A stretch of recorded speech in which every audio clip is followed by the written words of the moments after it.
Hello everyone, আজকে আমি কথা বলবো এই হোয়াইট টোন ফেস ক্রিমটি নিয়ে। এটি আমাদের ত্বকের জন্য কতটুকু উপকারী এবং কতটুকু ক্ষতিকর সেটারই আজ রিভিউ দেব। এই ক্রিমটি 50 গ্রামের হয়ে থাকে এবং এর প্রাইস হচ্ছে 150 মতো।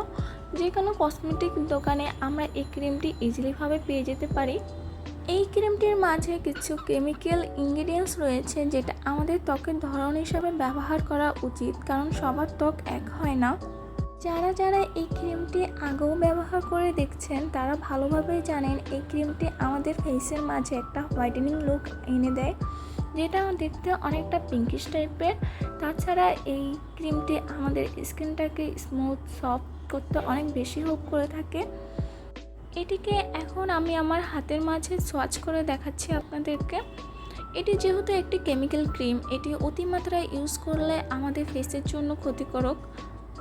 যাদের স্কিন সেনসিটিভ এবং যারা গর্ভবতী তারা অবশ্যই ডাক্তারের পরামর্শ নিয়ে এই ক্রিমটি ব্যবহার করবেন, কেননা এই ক্রিমটির মাঝে কিছু সাইড এফেক্ট রয়েছে যেটা খুব কম মানুষের হয়ে থাকে, যেমন রেডনেস, চুলকানি ভাব, পিম্পলস প্রবলেম।